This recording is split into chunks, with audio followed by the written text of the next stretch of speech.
precisamente con sonido quiero comenzar.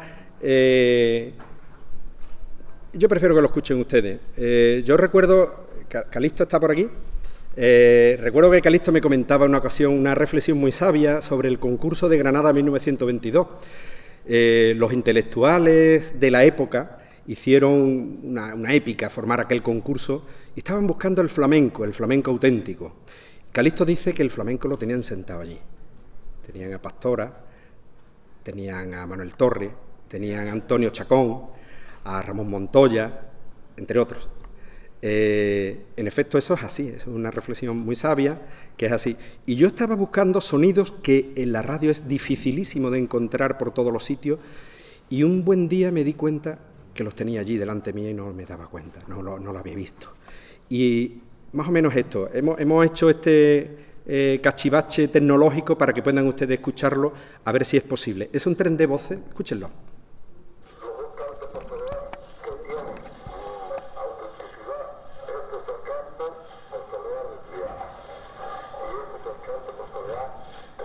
Los cantes de Andalucía no tienen frontera, son tan populares en el mundo entero, nuestros cantes, nuestra guitarra y nuestro baile, que es único en el mundo. El más difícil no se puede decir ni este ni el otro. Todo lo que sea flamenco que esté cantado como se debe de cantar. El cante flamenco ha nacido eminentemente en Andalucía y es un cante que ha brotado aquí de nuestro pueblo, de nuestro aire, de nuestra costumbre, de nuestro sentir. Que triunfa en Sevilla, por ejemplo, yo que hace yo triunfado, decía el profeta mi tierra, pues obviamente en un público más preparado para la danza y la música. La bolería hay que bailarla con una gracia muy grande, que no se puede aguantar.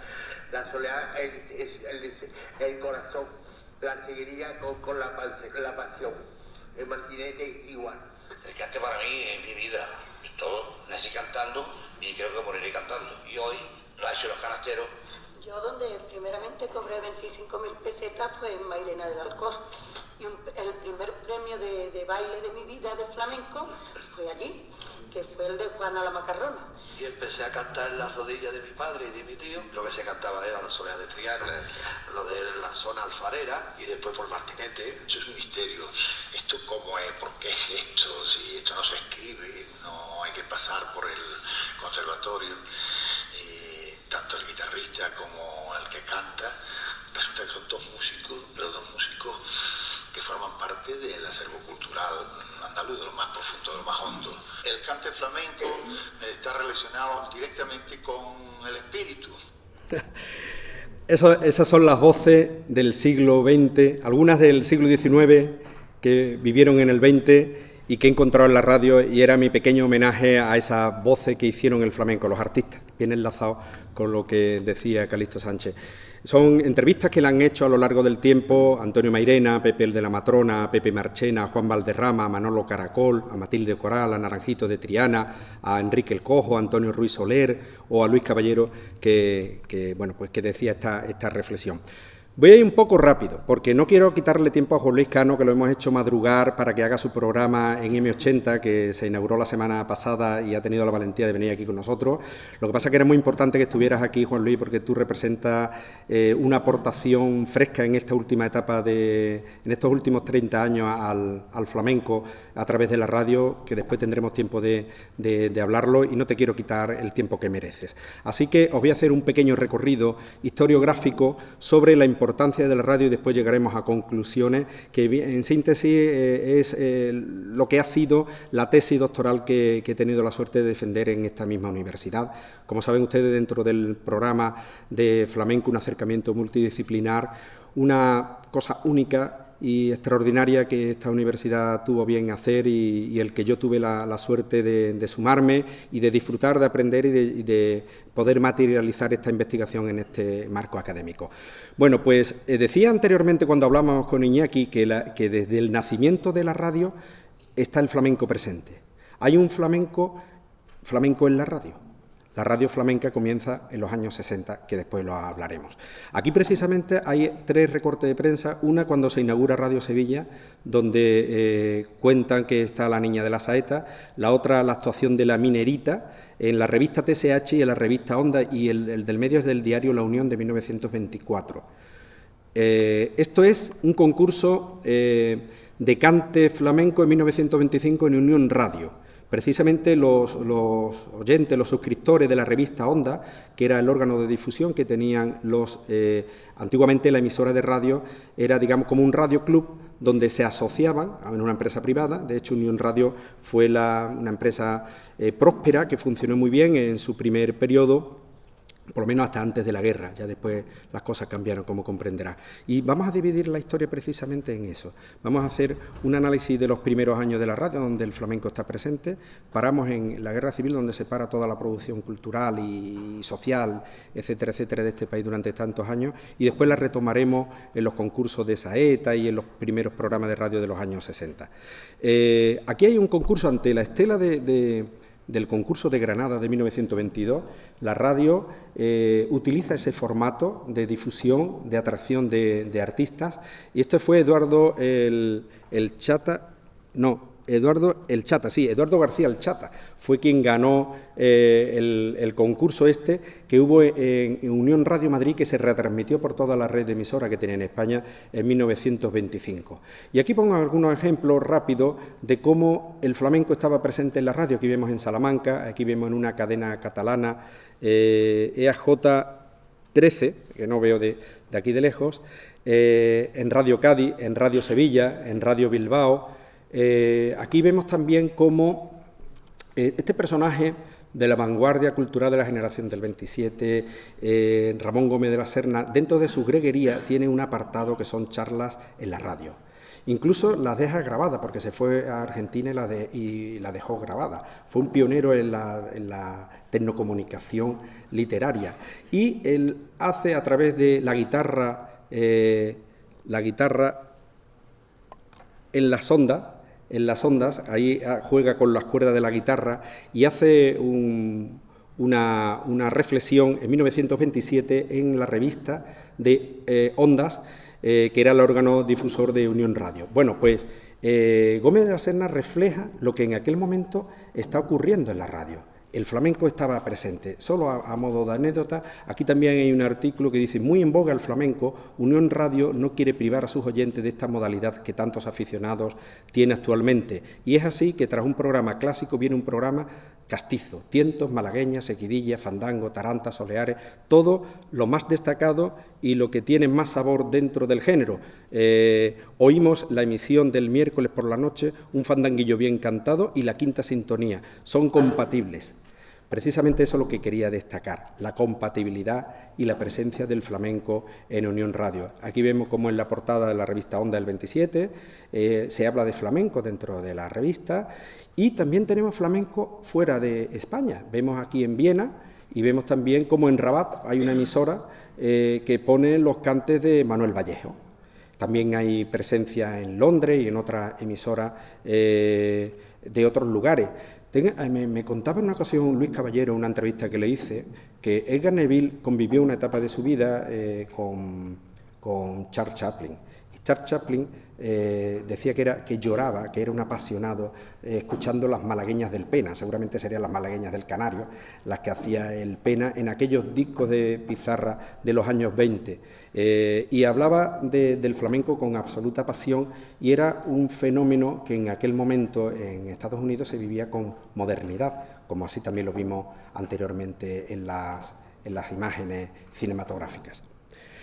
Bueno, Sevilla es donde hay flamenco de forma constante a lo largo de todo el tiempo. A lo largo de todos los años de su programación hay una programación permanente de flamenco. Aquí, acordándome de Eulalia de Pablo, Lali, querida profesora, hay una guitarrista, que yo supongo que tú la tendrás catalogada, que le toca la guitarra, me llama la atención, al cante flamenco, la señorita Carlota Espejo, acompañada a la guitarra de la señorita Carmelita. Entonces a los guitarristas se le da el trato de profesor, como también venía un profesor de música clásica, después tocó el piano, pues también a la hora de confeccionar la programación se le daba el mismo trato que a los músicos de otras especialidades.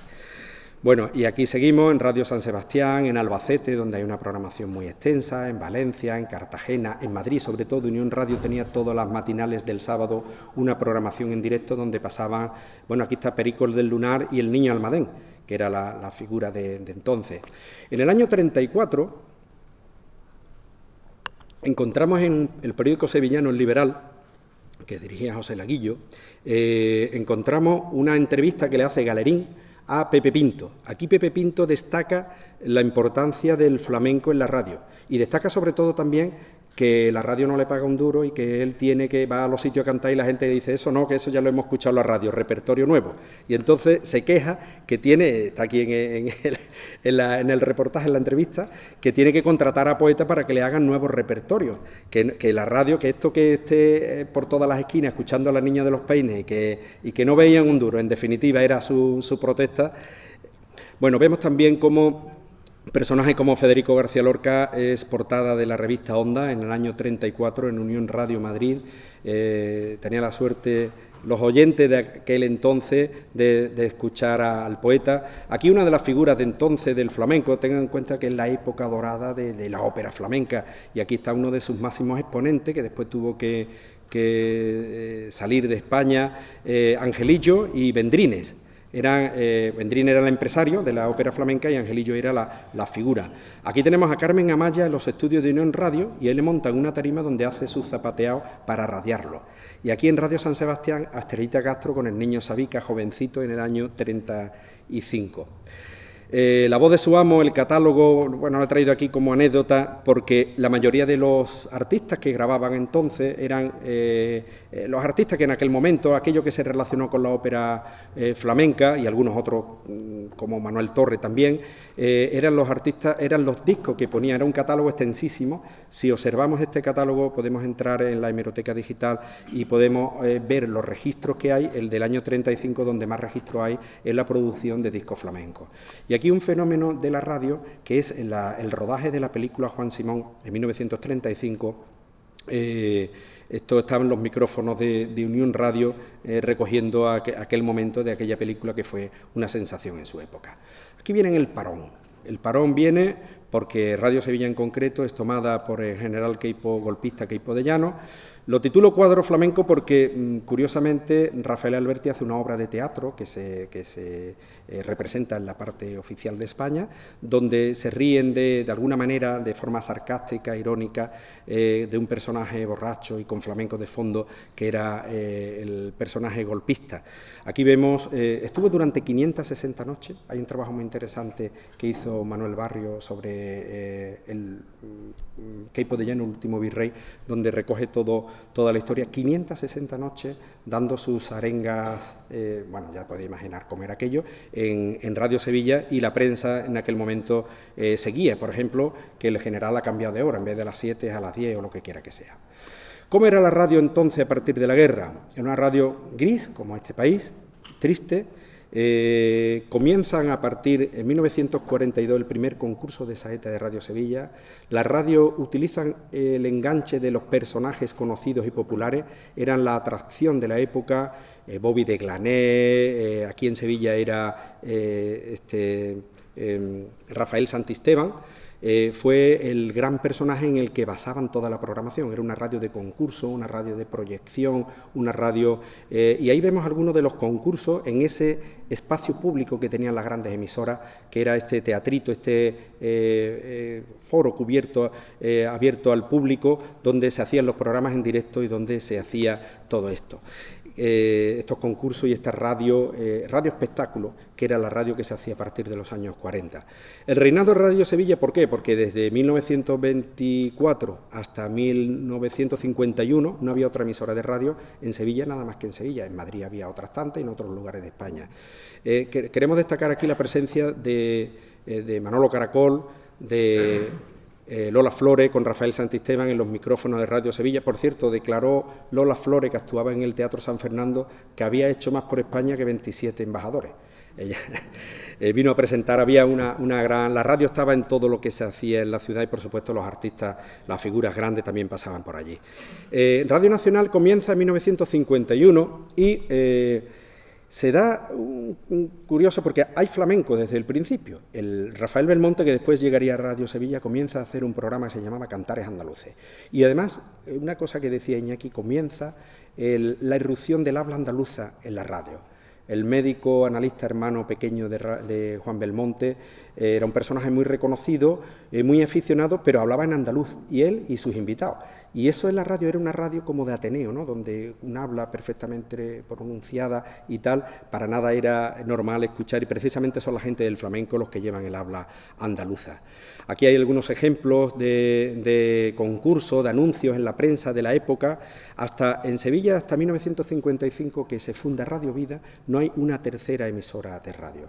La mayoría de lugares en España había Unión Radio, había Radio Ibérica en algún otro sitio, que después se repuso Unión Radio, que ya no, perdió el nombre de Unión Radio, y era Radio Sevilla o Radio Madrid o Radio Barcelona, la EAJ correspondiente en cada uno de los lugares, y a partir de esto es el germen de Radio Vida, el germen de Radio Popular, lo que sería Radio Popular. Ya después, a partir de los 60, comienzan a haber nuevas emisoras con los sindicatos, con la red de emisoras de los sindicatos, y aquí en Sevilla era La Voz de Guadalquivir.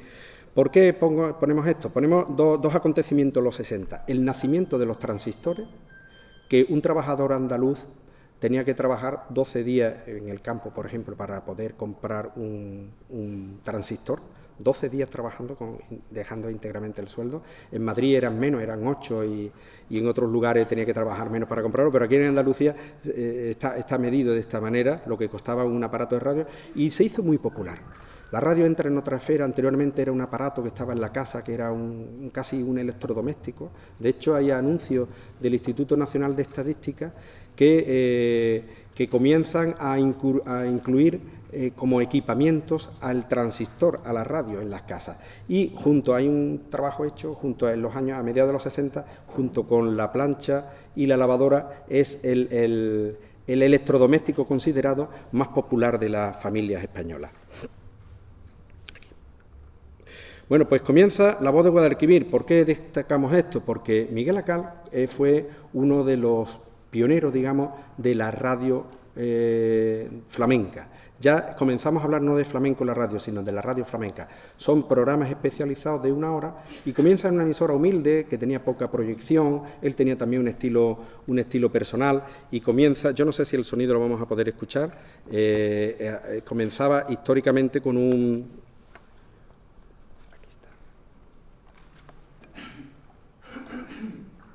No es posible, ¿no?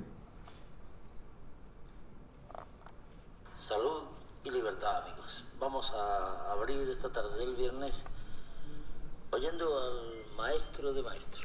Le acompaña la guitarra de Paquito Simón. Bueno, es simplemente un pequeño guiño a la historia de la radio. Aquí lo vemos con la maestra Matilde Coral. Entonces La Voz de Guadalquivir tenía 2 programas de flamenco, con sabor andaluz a mediodía, y después por la noche Café de los Flamencos.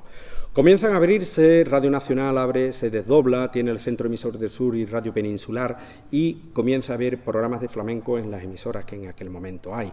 Estaba muy de moda a finales de los 60, principios de los 70, los concursos de flamenco en la radio. De hecho, Calixto, como ha comentado Iñaki, ganó uno de los primeros concursos que hace Radio Sevilla allá por los años 70, y se hace muy popular, sobre todo los concursos de saeta. Radio Sevilla el primero lo hizo en el 42, pero Radio Nacional desde el 62 también comienza a hacer su saeta de oro, que hasta el año 90 y tanto tuvo lugar y tuvo una presencia importantísima a lo largo del tiempo, lo que era la saeta. En el primer concurso que hubo en Sevilla de Radio Nacional se presentaron en 1962 93 saeteros. 93 saeteros, y también había paralelamente un concurso de letras, de letras de saeta. En los años 60, solo por nombrar Sevilla, que es donde había mayor número de espacios dedicados al flamenco, encontramos, haciendo un análisis y un rastreo de toda la prensa de los años 60, de la programación publicada, había al menos 92 denominaciones diferentes de programas de flamenco. Los programas de flamenco realmente no son programas específicos como este que hemos visto antes de Miguel Acal con sabor andaluz, o este otro de la tertulia flamenca Radio Sevilla. En aquel momento eran espacios de relleno, era espacio genérico. A continuación, cantes andaluces. Pues salía un locutor y decía, va a cantar Pericón de Cádiz con la guitarra de Pericos del Lunar, por poner un ejemplo. Y ya está, era muy típico dar los nombres y los apellidos de los artistas, era muy, muy corriente en esa época y la gente se lo sabían todo. Juan Martínez Vilche, el otro no sé cuánto, se sabían todo, era muy normal en la radio que dieran eso, pero no daban mayor información. Algún comentario, pero nada más, era lo que había entonces. Era el flamenco en la radio, no la radio flamenca, que es la que vamos a hablar a continuación. En 1967 hay un hito en la programación de la radio, lo hemos adelantado antes. Ahí está Luis Caballero, Antonio Mairena, Rafael Belmonte, Palomino Vaca, José Núñez de Castro, Sebastián Carvajal y Marín, que trabajaba en la radio también, está en la mesa del programa de las tertulias de los jueves flamencos de Radio Sevilla, que al principio no fue los jueves fue después con el tiempo, fue a lo largo de los años en diferentes días, pero ya se fijó los jueves con esa tertulia, ese formato que hemos conocido. Lo vamos a desarrollar a última hora y no me voy a extender en esto, pero fue el programa de radio más importante, o al menos que trata el flamenco con otra dimensión, por su pluralidad incluso, por la versatilidad, por la capacidad que tenía de llegar el directo, como había dicho antes Manuel Barrio, capaz de estar varias horas haciendo el programa, hasta que ya llegó Hora 25, que puso orden en la emisión de la cadena en los años 70 y tanto anteriormente. Si ese día venía a presentar el disco, pues no sé, cualquier artista que en ese momento venía, pues se podía llevar en directo en ese escenario que hemos visto antes, en ese teatrito de cara al público, se podían llevar allí hasta las 12 de la noche si hiciera falta, y a lo mejor estaban allí desde las 7 de la tarde. Lo importante que hace esta tertulia es que Antonio Mairena proyecta un canon estético, pero lanza una serie de mensajes más importantes. La tertulia hace la misa flamenca, obtiene el Premio Onda en 1971. Lo primero que hace es pedir un monumento a Pastora Pavón, la Niña de los Peines, en la Alameda, que ellos mismos pagan, eso hoy sería impensable. Ellos mismos, los mismos contertulios, encargaron el busto a Antonio Llanes, el escultor, y está colocado actualmente en la Alameda de Hércules. A Pastora Pavón en vida. La cadena SER vino a hacer el programa Ustedes son formidables, con Alberto Olivera. Lo hizo para toda España con motivo de ese acontecimiento. Fue un acontecimiento en la ciudad. Esto era Naranjito de Triana contando... A ver... No es posible. Bueno, no es posible, ya sabemos las cuestiones técnicas. Ahí tenemos a Antonio Mairena, a Luis Caballero, Naranjito de Triana, y este guitarrista creo que es Esteban Sanlúcar, pero no estoy muy seguro. Antonio Sanlúcar, perdón, pues ya está, ahí está. Aquí otros momentos de las tertulias. Bueno, decía, que ya después avanzaremos más en la mesa redonda para no quitar tiempo, que aquella tertulia hace también que los artistas obtuvieran el primer convenio colectivo con la Seguridad Social para que pudieran acceder a la Seguridad Social. Eso fue un empeño también de aquella tertulia para darle significado. Aquí hay un ejemplo de Manolo Franco cuando joven, con Manolo Calero, aquí está el poeta con Perejil, con Rafael Belmonte y Matilde. Me decía Perejil, contándome de las tertulias, dice, niño, qué coraje me daba don Rafael, que en vez de decir cantadores, decía cantadores. Y aquello a mí me daba un coraje, porque don Rafael utilizaba la vieja usanza de la denominación. Bueno, esto que estoy contando, ya existía el Estudio General de Medios a partir del 68. Yo me he quedado asombrado cuando he querido hacer un análisis exhaustivo de aquello que representaba, porque yo no las viví, y el jueves, que era el Día del Flamenco, habían 213.000 personas, lo que hoy no es capaz de obtener una emisora de radio en Sevilla.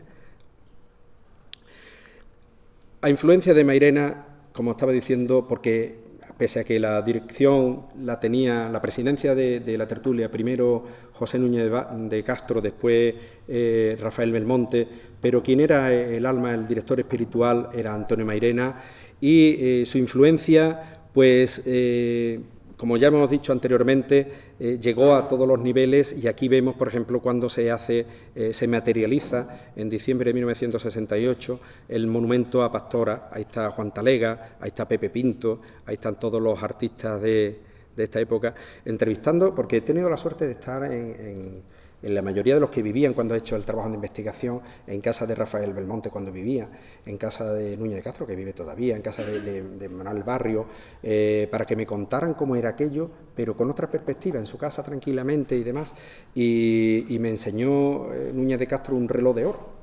Digo, ¿y esto con tu nombre? Dice, mira lo que pone detrás. Y es que Pepe Pinto, en agradecimiento a todos los miembros de la tertulia, le regaló un reloj de oro a todos los componentes de la tertulia. Le gustaba mucho, había muchos trabajos hechos por Marmolejo. A Mairena le gustaba mucho todas las cosas de las placas, el yunque, el distintivo este que me regaló alguno de ellos, el pisacorbata, hacían de todo. Era algo más, algo que se trasladaba más allá de un programa de radio, tenía personalidad propia dentro de la radio. Iñaki, que ha contado aquí, bueno, que voy a contar yo de él, de los últimos años del franquismo, cuando le toca vivir. Era la pegatina aquella que se saca de siéntase orgulloso de ser andaluz. Y aquí estamos en la radio en los festivales. Ahí tenemos a Emilio Jiménez Díaz, que lo vamos a tener el jueves con Juan José Román, hablando del Ser del Sur. Y aquí tenemos una página del periódico cuando Paco Herrera se viene a la SER, que lo ficha en 1981. Era como un personaje de la radio. No se puede escuchar. Bueno, no lo intentamos. La legendaria, porque el programa Ser del Sur, que comienza en los años 70 en Radio Popular, fue uno de los programas más señeros e interesantes y de audiencia y de peso que tuvo, porque trataba el flamenco con un aspecto más musical, aunque después Emilio Jiménez Díaz le dio también una vertiente más intelectual al programa, con tertulias, reflexionando, etcétera, etcétera, pero era el año del boom de los festivales, por eso he destacado los festivales flamencos, la publicidad que se le hacía a la radio.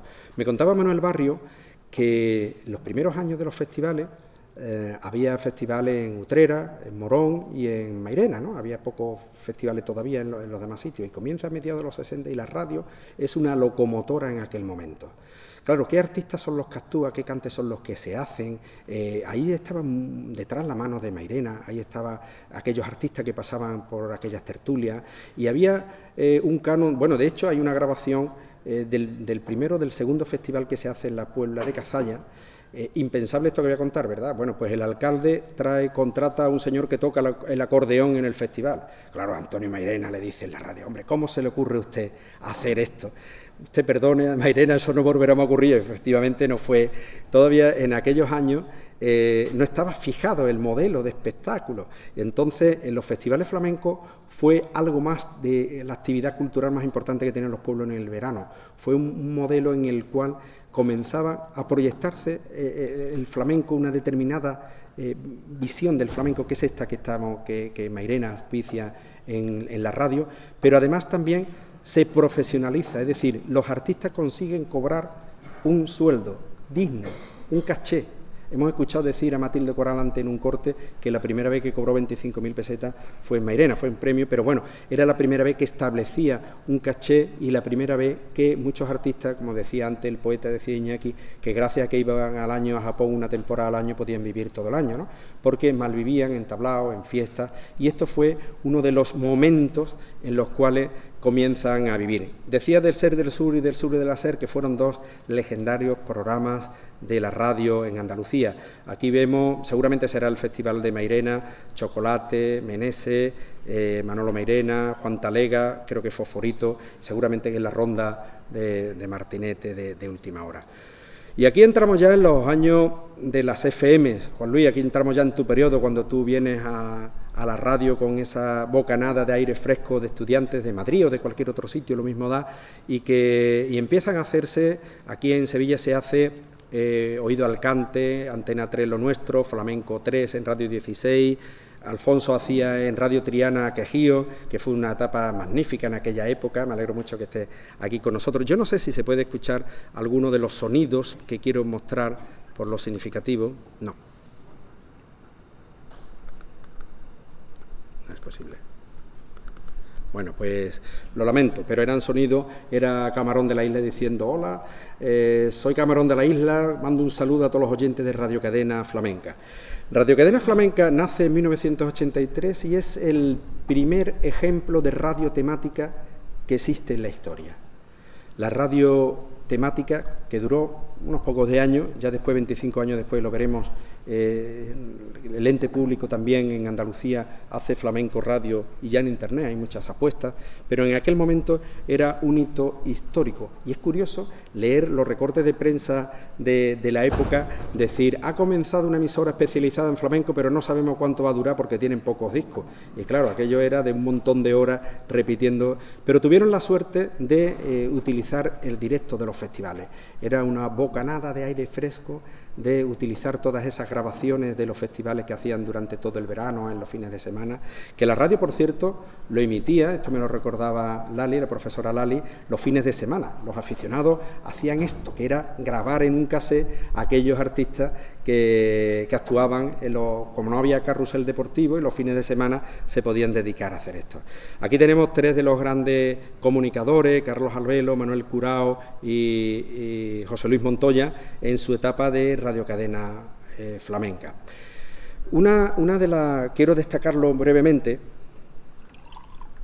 buscando material durante varios años, no encuentro en las emisoras de radio la fonoteca, no se conserva, no se guarda.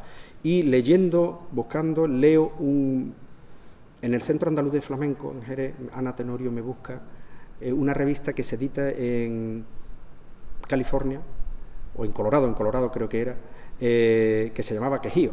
Muy humilde, muy sencillita, pero, oye, hablaba de flamenco, y hay un artículo en inglés que me llama mucho la atención, que dice la radio flamenca en España. Digo, caray, ¿esto qué es? Vamos a traducirlo a ver qué es lo que dice aquí. Y entonces es este personaje que está a la izquierda, que es Guillermo Salazar, que ahí está con Don Poren, con José Lero y con su maestro Diego el del Gastor, porque él venía aquí a aprender a tocar la guitarra, y graba todo, se viene a grabar con los años, las siguientes veces que viene aquí a España, se viene a grabar todo lo que había en aquel momento en la radio. Él no daba crédito a que tuviéramos aquí una emisora de radio durante todo el día emitiendo flamenco. Y hace alguna de las reflexiones en este reportaje que hace, que dice, aquí en España nada tiene que hacer Stevie Wonder frente a Camarón o frente a Chocolate, nada tiene que hacer Julio Iglesias frente a Mairena o lo que sea.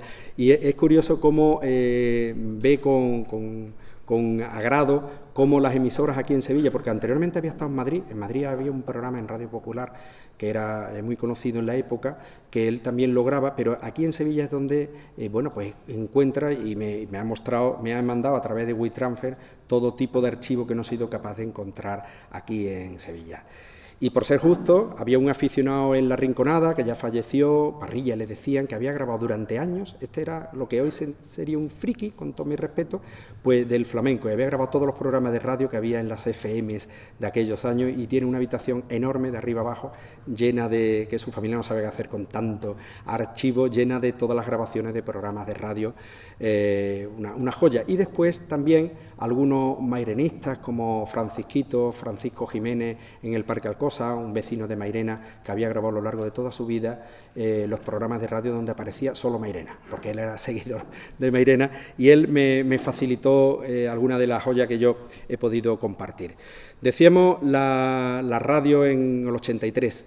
Ocurre un fenómeno curioso, como cuando nacen las nuevas FM hay emisoras por todos los sitios y comienzan a haber nuevos profesionales de la radio o nuevos especialistas de la radio, y no hay una emisora que se inaugure que no tenga alguien que se dedique a la radio.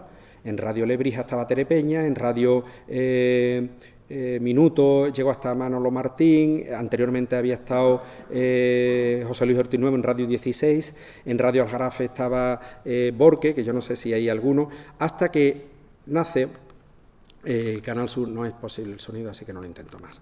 Que nace Canal Sur, que aporta un nuevo concepto estético de la radio pública, con Quédate con el cante y muchas otras producciones, al flamenco, una forma diferente de cómo sonar el flamenco en la radio. Le quita de aquellos ropajes tan solemne que en algunas ocasiones ha tenido estos programas de flamenco, y lo hace de una forma muy cercana, muy abierta, muy dúctil y sobre todo yo creo que muy de estos tiempos.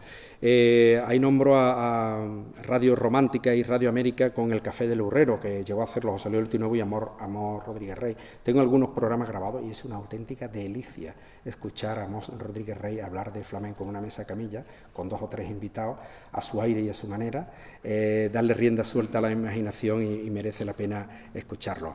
Aquí tenemos ya para concluir cómo el flamenco llega prácticamente a nuestros días con Flamenco Radio, 25 años después de aquel ejemplo de radio temática con el Premio Ondas.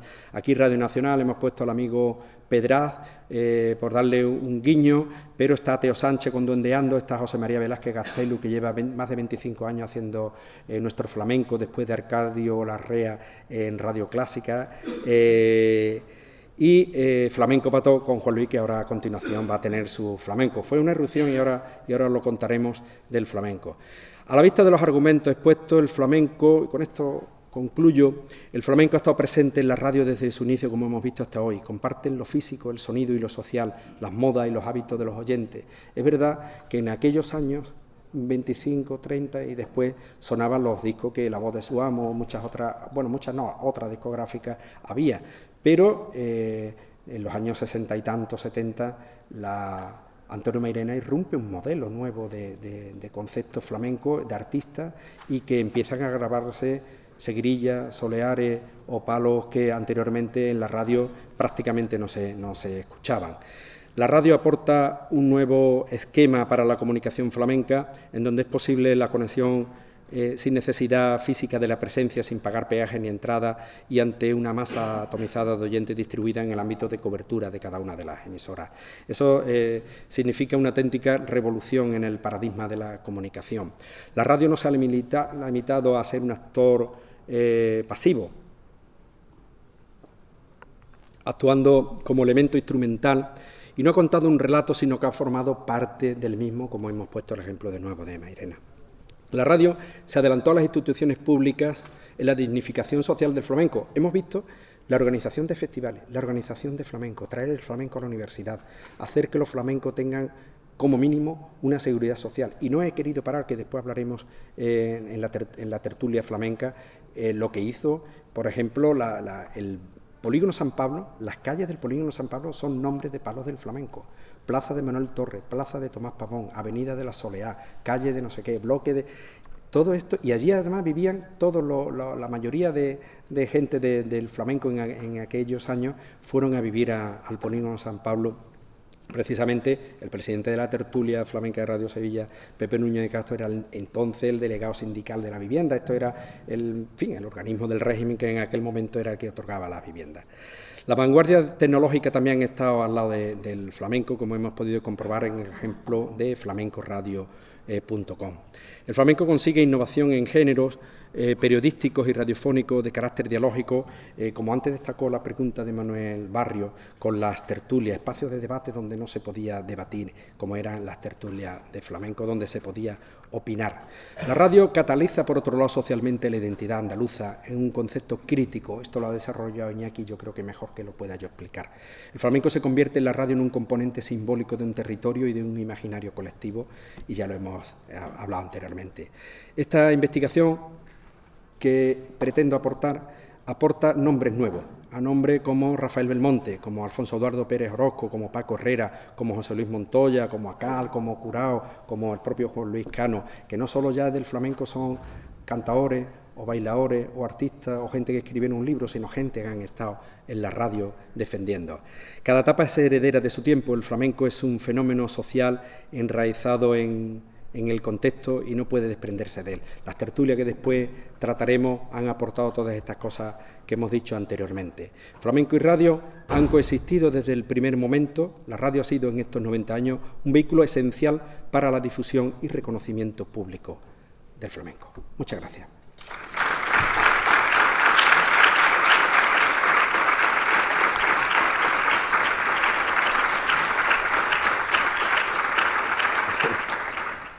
Bueno, muchas gracias. Si tenéis alguna pregunta, y si no, pasamos a Juan Luis. Cristina.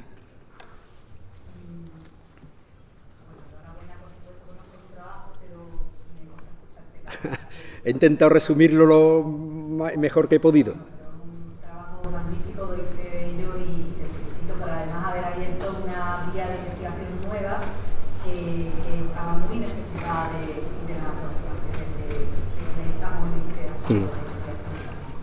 Pero al hilo de la figura de Guillermo Salazar y algunos otros, me gustaría que me dieras alguna opinión o que me dieras alguna opción sobre destrucción del patrimonio radiofónico del flamenco. Destrucción que en los años 60 y 70 yo haría asimilable, no diré a los discos de pizarra, de cuya destrucción también se sabe algo en Radio Sevilla, por cierto, que igual podría comentar ahora, pero de los cilindros de cera. ¿Qué se puede hacer, no sé si en esta línea o en alguna otra, en relación con tantísimo patrimonio destruido por el carácter directo de las cintas de cassette, porque se grababan unas cosas encima de otras, porque, en fin, ¿qué se podría hacer respecto a esto? ¿Qué información tienes tú de lo que te hayan comentado en tus muchas y magníficas entrevistas para este trabajo? Bueno, la radio, lamentablemente, como tantas cosas en este país, en el ámbito de la cultura y de la historia, se han destruido sin tener muy en cuenta el valor que aquello tenía. No era costumbre en la radio grabar toda la programación, ni esta ni otra. No era costumbre. Y cuando se grababa, primero porque el material técnico anteriormente eran cintas de hilo, y costaba mucho trabajo guardarlo, y después las cintas magnéticas, magnetofono abierto y demás, que esto pues a partir de los años 50 comienza, y ya los 60 y los 70 era lo que se utilizaba, era un material de difícil, se podía borrar en cualquier momento, ¿no? De hecho, las que se conservan hasta hoy están ahí como reempaño. Y es verdad que no ha habido esa sensibilidad para haber tenido esos documentos. Yo he disfrutado, pero me ha costado mucho trabajo, he conseguido en mucho tiempo conseguir estos archivos que personalmente no los voy a guardar para mí. Yo quiero depositarlos en el Centro Andaluz de Flamenco en Jerez, que creo que es donde tiene que estar esto depositado para que pueda utilizarlo cualquier persona que quiera acceder, y además con los medios hoy que disponemos, incluso desde internet se puede utilizar, igual que vamos a una grabación del Mochuelo en cilindro del año de 1901, ¿no? Que lo hay, pues igual que puedan acceder. Bueno, pues lamentablemente no se ha tenido conciencia del valor que tienen estos documentos. Estas tertulias flamenco de Radio Sevilla eran verdaderas lecciones didácticas. Yo algunos ejemplos que hoy no he podido poner por la cuestión técnica eran verdaderas lecciones didácticas dignas de tener ahí guardadas. Pero la radio no ha guardado todo, ni esto ni la mayoría de las cosas, ¿verdad, Juan Luis? Que no se ha guardado todo, se ha guardado cosas esporádicas. Ya en estos tiempos sí que hay medios. De hecho, Canal Sur, desde que existe, sí tiene fonoteca con todo guardado. Radio Nacional debería de tenerlo. Por ejemplo, los legendarios programas de Radio Cadena Flamenca y tal cual, pues prácticamente, o de Miguel Acal, para encontrar un programa de su época es difícil, ¿no? Tenemos que irnos aficionados, gente que lo han guardado, y que, bueno, pues seguimos ahí luchando para tener esa colección a salvo, o ese patrimonio realmente a salvo, ¿no? ¿Sí, Juan Luis? No, el problema de lo que se guarda es que si no está digitalizado se muere. Porque todo lo que está guardado en cinta, o en Revox o en cinta magnética, cuando pasan 20, 25, 30 años, se deshace. O sea, es que yo he cogido cinta de cassette, o sea, me han echado cinta abierta, cinta de cassette, y es que son nada, polvo. Sí. Entonces eso es un esfuerzo, sí, que no sé quién lo debe hacer, pero habría que hacerlo, digitalizarlo, porque si no se va a... Claro que sí. Muy bien. Yo tengo tanto disco como cinta, a montones y jamás se me ha estropeado. No, los discos es otra cosa. Y los DVD, algunos se han estropeado. Y de la cinta grabada de esta época, ser grabados, excepto algún accidente que pueda tener con un radiocassette que lo enganche, la cinta permanece absolutamente intacta. Pues nada, entonces nada. No, pero en la radio es muy difícil, por la cuestión magnética, se pierden. La propia, gracias, Lali. Bueno, pues si no hay ninguna otra pregunta, Alfonso. Felicitarte por el trabajo que me consta que has hecho de la educación de la el trabajo que has hecho en el Flamenco, y sí, me ha dado mucha... Alfonso de Miguel hacía quejío en Radio Triana en los años 80 y poco. Me ha hecho recordar, al hilo de eso, hombre, matizarte un poquito, rectificarte con perdón, que Radio Triana hacía quejío, pero que no era Radio Triana. Radio Triana, quejío empieza, pero después se convierte en el primer programa que se hace a nivel regional en las FM. Eso es. Eso, como hombre... Sí, efectivamente. La cadena Rato, la rueda Rato hace todas las emisoras. Se amplía Cadena Rato Andalucía, 24 emisoras, cuando no existía Canal Sur, que además la Junta de Andalucía, Paco Vallecillo, que en paz descanse, nuestro querido Paco, que hace gestiones para que la Junta de Andalucía patrocine aquello, Cadena Rato, que es el primer programa patrocinado por la Consejería de Cultura de la Junta de Andalucía de Flamenco en Andalucía. Sí. Eso, con más falta, Sí, hombre. por la parte que me toca me duele, Sí, hombre. pues quería aclararlo también. Gracias. Y felicitarte, y bueno, y una vez más por tu trabajo y por el cariño que le dedicas al flamenco siempre, aparte de tu labor profesional en la cadena SER. Tú sabes qué trabajo, todo lo que tienes que hacer. No, esta es mi pasión.